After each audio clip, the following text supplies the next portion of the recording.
ropa de varón, pero es precisamente lo que decía mi esposa, que si ya la mujer se pone un pantalón, ¿verdad? Y ese pantalón va a delinear su cuerpo, más si la mujer es voluptuosa y va a traer una provocación por su silueta, por su forma de ser de su cuerpo, ya está cayendo en un asunto de perversión, ¿verdad? De provocación, de sensualidad. Entonces, ahí sí tenemos que cuidarnos muchísimo, porque miren, mucha gente se va a ir al infierno porque nunca pudieron controlar su sensualidad. Fueron personas que se deleitaron, no robaban, no mataban, no hacían cosas terribles, pero la sensualidad los gobernó y los gobernó y los gobernó hasta que se murieron. Y se murieron bajo esa esclavitud de su sensualidad. Entonces, ahí es donde nosotros tenemos que cuidarnos, y ahí es donde Dios nos da sabiduría, qué ropa usted se debe poner. Parece mentira, pero las mujeres tal vez se tildan de anticuados, las mujeres antiguas, y de ridículas. Pero yo me recuerdo que cuando se vestían las mujeres se ponían un montón de chuicas encima, ¿verdad? La tal combinación y un montón de cosas que se ponían, y era una nagua sobre otra y sobre otra y sobre otra, y usted no las miraba. Hoy en día, tras que usan ropa ralita, algunas mujeres no usan nada por debajo, así que su ropa interior se le mira como si no anduviera nada. Y lo peor es que son gente que van a la iglesia, están sirviendo al Señor, según ellas dicen. Pero dice la palabra del Señor, en el pasaje que leímos, dice que Dios es enemigo. Mire, vea lo que dice la palabra, en el versículo 7 creo que es, que leímos nosotros, en el versículo 7 dice: por cuanto los designios de la carne son, mire lo que dice, los designios de la carne son enemistad contra Dios, porque no se sujetan a la ley de Dios, ni tampoco por amor. Versículo 7 del capítulo 8, ¿verdad? Entonces, hermanos, el apóstol Pablo, este tema es un tema muy, muy importante, y por eso se le está dando a ustedes. Romanos capítulo 8, Romanos capítulo 8, versículo 7. Y por eso es importante lo que dice mi esposa. Yo creo que de ahí, ese es el parámetro que tenemos. Dice que ¿cómo es? De que el vestido de la mujer, el vestido de la mujer debe ser honroso, ¿verdad? Pedro, primera de Pedro 3:3, vamos a ver lo que dice, primera de Pedro 3:3. Y primera de Timoteo 2:9. Ajá. Dice que tiene que ser con pudor y modestia, ¿verdad? ¿Lo tienen ahí, hermano? Primera de Pedro. Primera de Timoteo.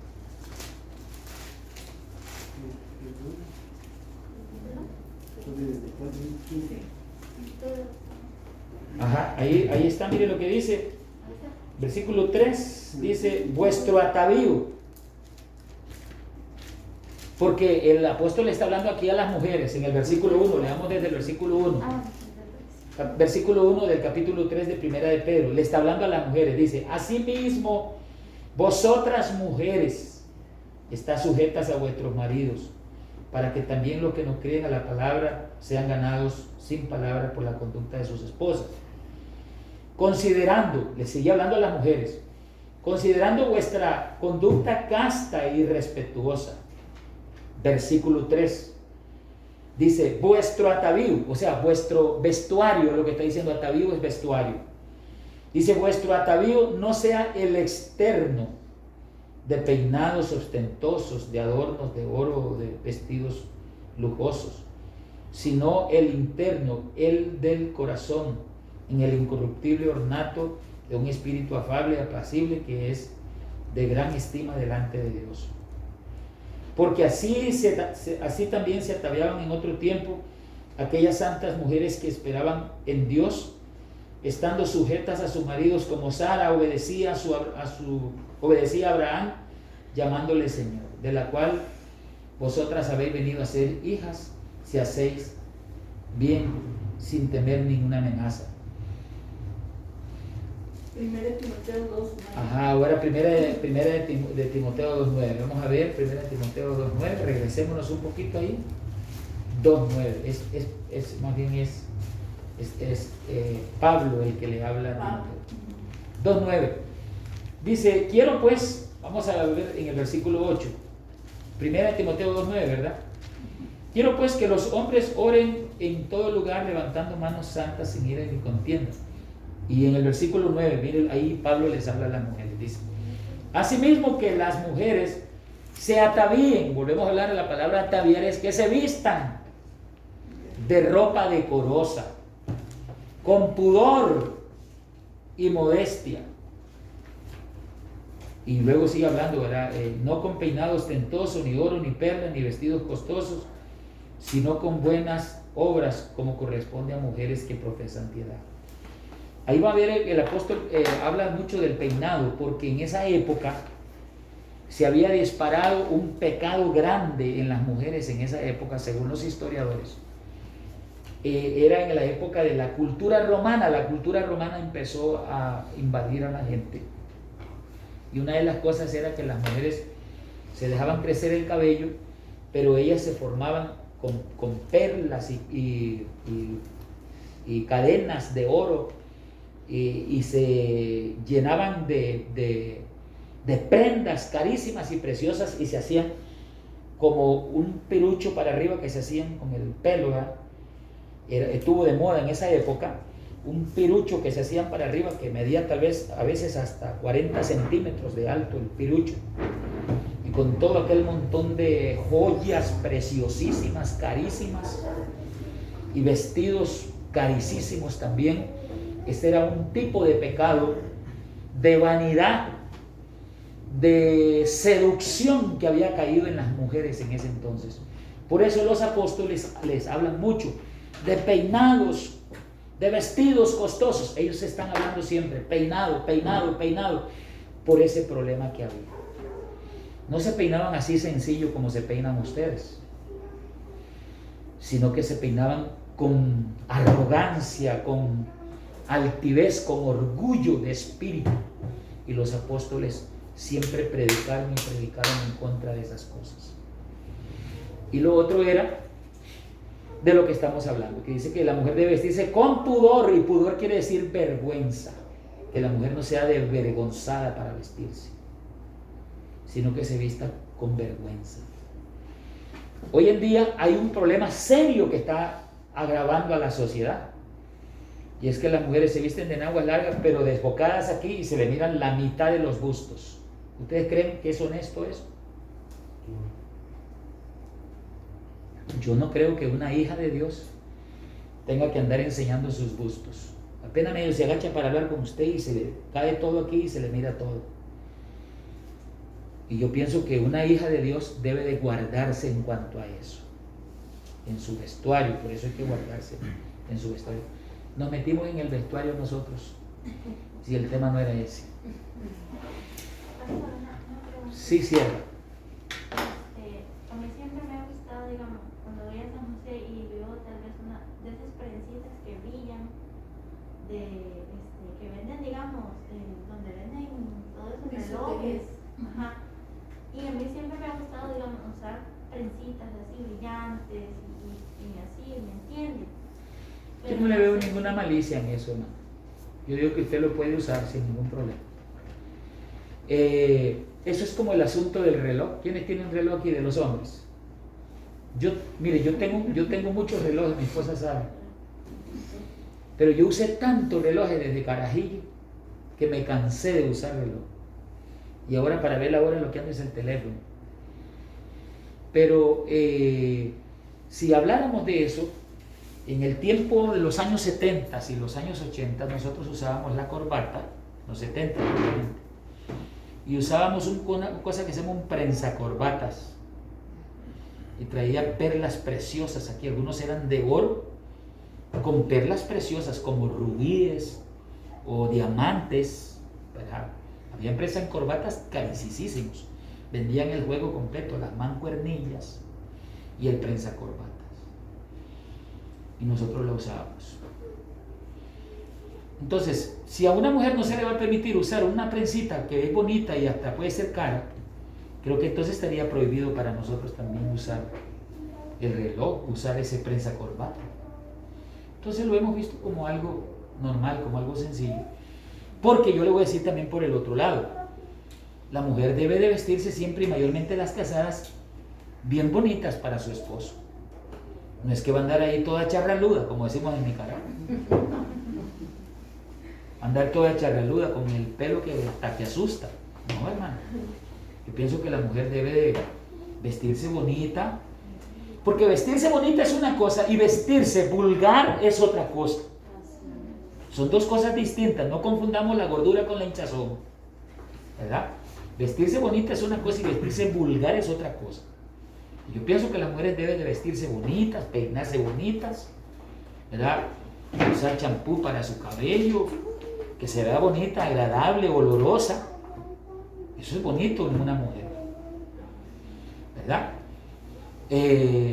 Pero una cosa es vestirse agradable y bonito a que se vista vulgar. Cuando ya entramos en el tema de la vulgaridad, es lo que estamos hablando ya del asunto de los deseos de la carne, los designios de la carne. Cuando ya la mujer entra en esa área de ser seducida por el pecado. Miren hermanos, en cuanto entonces, andar en el Espíritu es andar en el cumplimiento de la palabra de Dios. ¿Qué cosa es andar en el Espíritu? Es andar en el cumplimiento de la palabra de Dios. Esta lección nos enseña la devoción que nos pide Dios en beneficio a nuestras almas. Esta devoción que nos pide Dios es en beneficio de nuestras almas. Porque le voy a decir algo. Parece ser, y es lo que dicen los grandes eruditos, que en la medida que una mujer o un hombre, porque también aquí le cae a los hombres, discúlpenme, pero hay hombres que son cochinos para vestirse, con unos pantalones súper ajustados y se le miren todas sus partes nobles repintadas. Y esa es una indecencia también, que un hombre se vista así. Debemos de cuidarnos los hombres, de andar bien vestiditos. Y cuando por ejemplo, se ponen camisa y se desbotonan los hombres, algunos hombres, la camisa hasta aquí, y abierto los 3 pelos del diablo por fuera, como dicen. Tenemos que cuidarnos, porque también eso provoca sensualidad. Tenemos que cuidarnos los hombres en cuanto a eso. Pero algo les iba a decir yo, que era lo que yo les iba a decir, que se me escapó. Bueno. Una pregunta, pastor. Sí, sierva. Mi nieta quiere saber si es malo no sé, pulsera, de tan brillante que... Ok. En cuanto a lo que es, si es un reloj, puede usar lo que quiera. Pero normalmente nosotros, la Asamblea Apostólica, no usamos, por ejemplo, eso de que la gente se pone, que la locura que se ponen un montón de hules negros. ¿Han visto ustedes? Los hombres, un montón de hules negros ahí, son como rines, y se meten ahí un montón de rines negros, eso. Unos brillantes que ponen a la juventud. No sé cuáles son esos. ¿Ustedes los conocen? Son cositas. Sí, son joyas. Ya en cuanto a eso, sí, ya la enseñanza de la iglesia, lo que son joyas, sí no lo permite. Por ejemplo, los aretes ya no se permiten. Los aretes, los piercing no se permiten. Tatuajes no se permiten. Además, la escritura habla de los tatuajes, ¿verdad? Y además, le voy a decir una cosa. Normalmente la gente que se hace tatuajes queda bajo la posesión de un demonio. Hace unos días, unos meses, tal vez un poco más de un año, yo llego a una panadería allá a Cerría a comprar. Había una muchachita joven que siempre me atendía. Un día le vi aquí un corazoncito tatuado. Cuando ella levantaba la mano para hacerlo, se le miraba el tatuaje. Y entonces, como ella tenía amistad conmigo, le digo, mire, le voy a hacer una pregunta. Sí, me dice. Le digo, ¿cuántos tatuajes se ha puesto usted en su cuerpo? Me dice, solo este. Le digo, tenga cuidado porque el tatuaje es una adicción. Normalmente yo veo que una persona que se pone un tatuaje, por pequeñito que se vuelve adicta a los tatuajes. Al tiempo llegué y ella ya tenía otros tatuajes aquí en el cuello. Después la mano se la puso negra, las piernas empezó y después ya quedó hecho un demonio completamente. Y por ejemplo, en los programas de liberación del profeta T.B. Joshua, ¿cuántos los han visto en la televisión alguna vez? Bueno, en los redes sociales. He visto gente que cae endemoniada y le pregunta al demonio, ¿cómo entraste ahí? Por los tatuajes. Entraron. Entonces, por eso la iglesia se abstiene de todo eso, ¿verdad? Y entonces los apóstoles dicen que el vestuario dice que debe ser en el incorruptible ornato del corazón, ¿verdad? Porque la mujer dice, no es que me voy a poner un tatuaje para verme bonita, o me voy a poner unos aretes así bien lujosos para verme bonita. Ya está cayendo en los designios de la carne. Entonces, por eso la palabra dice, digo pues, andad en el Espíritu y no satisfagáis los deseos de la carne. Por eso es lo que la hermana Anaí nos hacía la pregunta, si eso no es permitido dentro de lo que es la doctrina apostólica que dieron los apóstoles, no es permitido. Digamos, si usted quiere ponerse un reloj bonito, póngase todo el que usted quiera. Pero si es una esclava, porque inclusive eso tiene un sentido espiritual también. Si es una esclava... Aún el arete, ¿verdad? El arete. Bueno, dicho sea para yo tengo. Bueno, yo no nací en el Evangelio y me lo estaba tocando ahorita. El hueco en la oreja. La perforación. La perforación era un símbolo, ¿verdad? Si usted lo lee en el Antiguo Testamento era para marcar a los esclavos. Sí. Entonces... Y espiritualmente, cuando ya usted se pone esas cosas, se convierte en un esclavo. La esclava, símbolo de esclavitud. La cadena es un símbolo de esclavitud también. La gente le no, es que se mira bonito, pero Satanás lo usa eso por detrás para tener un derecho sobre la persona. Hermano Carlos iba a hacer una pregunta. Sí, yo sé, tenía 18 años entonces, ¿verdad? Me hizo un par de tatuajes en la piel y me arrepentí, toda la vida no lo he hecho, nunca me lo pude quitar.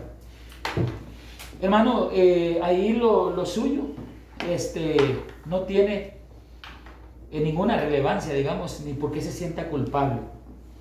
Dice en el capítulo 30, versículo 17 del libro de los Hechos, dice, Dios habiendo pasado por alto los tiempos de nuestra ignorancia, manda ahora a todos los hombres que se arrepientan. Es decir, cuando hicimos cosas bajo ignorancia, dice que Dios pasa por alto esas cosas que hicimos por ignorancia. Pero si ya las hacemos conociendo la palabra del Señor y voluntariamente quisimos rebelarnos contra Dios y hacer lo que Dios nos decía que no hiciéramos, nosotros lo hicimos, entonces lo que viene sobre nosotros es juicio, ¿verdad? Porque ya lo estamos haciendo a conciencia cierta, nos rebelamos contra Dios. Porque dice que el ocuparse de la carne es muerte. El ocuparse de la carne es muerte, y eso quiere decir muerte espiritual. Sí, sierva. Una vez una hermana me dijo, hermana, no dije que su esposo se ponga pantalonetas en la casa, que eso no se puede. Tienen que usar un buzo, un pantalón. Digamos, o sea, es así, digamos, aunque la pantaloneta sea flor, que no sea tan arriba, tampoco, sino un poquito más abajo. No Mire, yo le voy a decir esto. Yo lo veo, ¿cómo que se llama? ¿Bermuda que se llama? Una bermuda. De unas que usan los varones. Yo no uso eso. Nunca me ha gustado eso. Que es de abajo de la rodilla, yo no lo veo pecaminoso, porque inclusive ustedes usan en aguas hasta la rodilla. Yo no veo pecaminoso que un varón se vista así. El problema es cuando ya se pone una pantaloneta arriba de la rodilla, enseñando piernas, los hombres, me refiero a los hombres, y por sobre todo que se les repita también sus partes nobles. Tenemos que tener cuidado porque ya eso es una actitud carnal, podríamos decir. No, es que yo me siento bien así. No, ya como siervo de Dios tenemos que cambiar inclusive hasta nuestra manera de vestirnos. Entonces, yo pienso así, yo lo pienso así, porque estamos hablando de pudor. Estamos hablando de pudor. Y el pudor es vestirnos con vergüenza, con honestidad. Pero si ustedes llegan allá a mi casa y me encuentran sin camisa, sentado en el sillón con una pantaloneta, que al rato la pantaloneta es floja y hasta se abre y se le miran hasta las cosas íntimas a uno. Esa es una indecencia que un siervo de Dios se vista así. En tal caso yo le recomiendo a los hermanos es que se pongan un buzo mejor, que se pongan un buzo o una bermuda de esas de tela gruesa que usan, ¿verdad? Pero abajo de la rodilla, que no vaya a hacer provocar, porque le voy a decir una cosa, tanto es el hombre como es provocado por ver el cuerpo de alguien, como también la mujer es provocada, porque hoy en día Satanás ha seducido mucho la mente del ser humano. Y entonces son parte de las que Satanás usa esas cosas para seducir al ser humano y llevarlo al pecado, ¿verdad? Miren esto. Dice que andar en el Espíritu, entonces andar en el cumplimiento de la palabra de Dios. Esta lección nos enseña la devoción que nos pide Dios en beneficio de nuestras almas.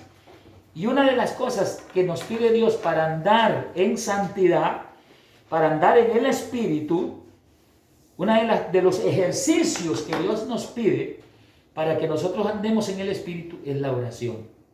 Uno de los ejercicios que Dios nos pide que debemos hacer. Entonces, dice, orar es conversar con Dios de una forma propia, espontánea, diciendo lo que uno siente, piensa o desea. Es tan importante que Pablo aconseja orar sin cesar. Primera de Tesalonicenses 5:17. El ejemplo de Cristo de una vida de oración lo observamos en Mateo 6:46. Tomó tiempo a solas con Dios. Juan 6:11. Da gracias por los alimentos. Lucas 6:12. Pasó largo tiempo en oración. Mire, tenemos mucho por qué orar, hermanos. Número uno, para darle gracias a Dios. De hecho, en la última parte del pasaje nos habla acerca de lo que es la oración del Padre Nuestro. Dice que el Padre Nuestro tiene 3 direcciones. O sea, cuando los discípulos le dicen al Señor, enséñanos a orar, y Él le dice, ustedes cuando oren digan, Padre Nuestro que estás en los cielos. No es que nosotros vamos a repetir la oración, sino que nosotros vamos a declarar nuestro tiempo de devoción en oración en el contenido de esa oración que Cristo enseñó. Y ese contenido de esa oración tiene 3 direcciones por las cuales debemos orar. Dice ahí el pasaje o la enseñanza que nos da esta lección. Dice que la primera dirección con la que debemos orar es en acción de adoración, cuando oramos delante del Señor. Número 2, debe ser en acción de gracias, porque Él es nuestro proveedor. Y número 3, debe de ser en acción de confesión de pecados delante de Dios. Ok, ¿qué es adoración? Es darle reconocimiento a Dios. Es reconocer quién es Él. Es reconocer lo grande, lo poderoso, lo maravilloso que es Él, y que Él nos ha dado por sus bondades el privilegio de la existencia a nosotros. Es darle reconocimiento a Él. Es reconocerle que todo lo que somos y que todo lo que hemos recibido nosotros, todo ha sido por su gracia, por su misericordia, por su cuidado, por su amor para con nosotros. Porque dice la palabra del Señor que todo lo que el hombre recibe, no lo recibe de sí mismo, dice el libro de los Salmos, sino que dice que lo recibe de la mano de Dios. Cuando yo estoy en oración dándole reconocimiento a Dios, esa debe ser la primera parte de mi oración. Darle reconocimiento a Dios por todas las cosas grandes que Él ha hecho, por lo que Él es. Porque nosotros simplemente somos criaturas hechas del barro, hechas del polvo de la tierra. Él es Dios. Y como decían los profetas, dice que si el Señor no hubiera estado con ellos, dice, como Sodoma fuéramos semejante o como Gomorra fuéramos semejante. Hubiéramos sido borrados de la faz de la tierra si el Señor no hubiera estado con nosotros. Pero el Señor nos ha cuidado. Mire, aquí mismo podemos ver la sola presencia de nuestra hermana Catherine. ¿Ustedes saben dónde la sacó el Señor a la hermana Catherine, bueno, hermanos? ¿De dónde la sacó? Hoy vemos a la hermana aquí, donde con esta enfermedad terrible que ha matado a tanta gente, perdónenos, hermana Catherine, pero nosotros a veces creímos que era su tiempo de irse, por la condición que nos decían cómo estaba. Es más, era lo que los médicos decían. Era lo que los médicos decían, ¿verdad? De que no le daban mucha seguridad. Pero el que tiene la última palabra es Dios. Amén. El Dios es el que la trajo aquí de vuelta a estar ahí sentada. Verla usted sentada ahí, para mí es un milagro verla sentada. Sí, hermano. Me dijeron, nosotros no pensamos que usted despertara del coma. Porque yo estaba conectada a varias máquinas, a la ventilación mecánica, tenía un tubo en la boca, tenía uno aquí, una traqueotomía. Llegué con azúcar muy alta y entonces ellos me inducieron al coma, porque ya eso es lo último que pueden hacer con una persona. Y entonces le dijeron a mi esposo, usted tiene que estar de acuerdo porque la vamos a operar, pero no sabemos si ella va a volver a hablar, porque vamos a romper muchas cosas. Y cuando yo desperté yo no podía hablar, y en realidad yo pensé, bueno, digo, ¿será que no voy a volver a cantar al Señor? Pero todo fue tan rápido, no sé, empecé a vomitar la flema y todo. Y cuando volví a escuchar mi voz me sentí tan contenta, porque ellos mismos reconocieron que yo era un milagro. Ellos mismos, los médicos, dijeron, usted es un milagro. Mire qué tremendo. Entonces es lo que yo le estoy diciendo. Y así como Dios hizo ese gran milagro con usted, cuando nosotros somos hijos agradecidos, nos damos cuenta que en el entorno de nuestra vida hay grandes milagros que Dios hace, que muchas veces los pasamos por alto. Sí. Aquí está mi esposa, que ella tuvo una experiencia de un ojo terrible. Y a decir verdad, la gravedad de la vista de ella era para que ella hubiera quedado ciega. Por eso nosotros tenemos que ser agradecidos, hermano. Y ahí ve mi esposa ve bien, camina, lee la Biblia, lee los mensajes en el teléfono y todo, ¿verdad? Y era para que hubiera quedado ciega. Esas son las cosas que nosotros nunca se nos debe de olvidar, de ser agradecidos con Dios. Nunca se nos debe de olvidar de tener ese agradecimiento. Entonces, adorar es la primera parte, adorar, según la lección que nos dice aquí, que es uno de los ejercicios que Dios nos pide que hagamos. Adorar es darle reconocimiento a Dios de lo grande que es Él, lo maravilloso que es. Tercero, darle gracias o acción de gracias. Gracias, ¿por qué? Porque todo lo que Él ha hecho, lo ha hecho por amor a nosotros.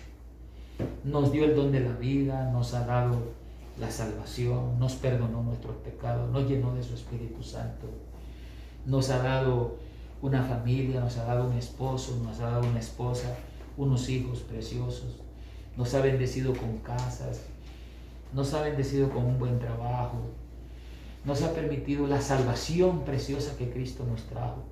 Entonces hay un montón de cosas por las cuales tienes que ser un hijo, de que siempre tengas una acción de gracias delante de Dios por todo lo que has recibido de Él. Y en tercer lugar, ¿cuál es el otro punto que debe de manifestarse en la oración? Es la confesión de pecados.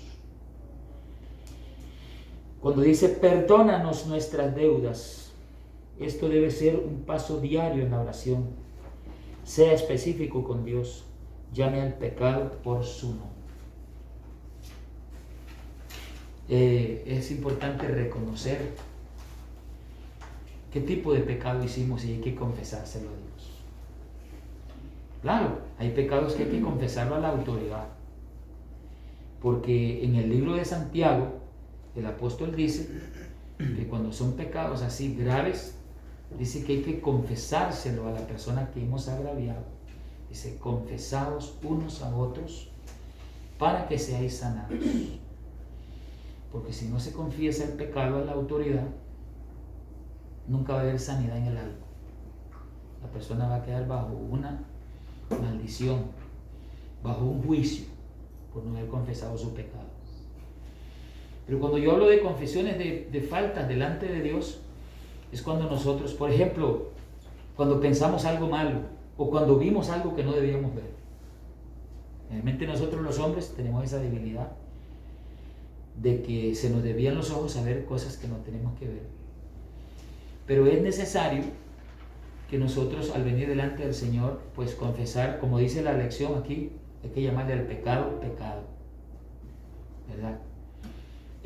Yo no sé qué hace usted cuando alguien viene y se equivoca y te da un vuelto más de lo que te tenía que dar. Y usted se va feliz para la casa diciendo, ay, gloria a Dios, me bendijo Dios. No, te estás robando más bien el dinero. A mí me ha pasado como unas 3 veces. Yo me fui una vez cuando existían los más por menos, ¿o todavía existen? Yo creo que no. Pues ya no, ¿verdad? Sí, sí existen todavía. Sí existen todavía. Pero en aquel entonces no había Palí, no había Maxi Palí, ni Más y Más, ni Walmart, ni PriceMart, nada de eso. Lo que existía nada más eran los más por menos. Y me voy una vez y ya habían salido los billetes de 2. Y entonces llego y le pago a la muchacha de la caja. Y entonces vino y papá me dio el vuelto y todo. Me lo entregó envuelto con la factura. Y yo salgo. Cuando yo salgo a la parte de la acera, empiezo a contar. Me dio un vuelto de un billete como si era de 10,000 colones. Yo le pagué con 2,000 colones. Era 1,000 y algo lo que tenía que cobrarse. Me regreso inmediatamente para donde ella y le digo, muchacha, es que me dio mal el vuelto. No, yo le di bien el vuelto. Vos te hubiera dicho, bueno, está bien, hasta luego entonces.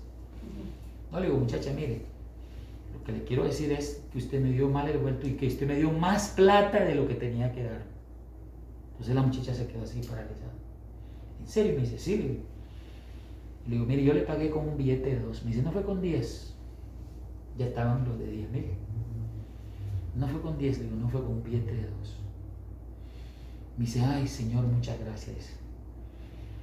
¿Sabe? Me dice, si se hubiera dado cuenta mi jefe, me dice, me corren por esto. Me echan del puesto. Y yo soy nueva a estar aquí, me dice. Además de eso, que si no me corrieran, yéndome bien, me lo rebajan a mí, ese dinero. Otro día, mi esposa es testigo, a nosotros nos entregaron un dinero en la mutual de la abuela. ¿Te acuerdas, amor? Y resulta que llego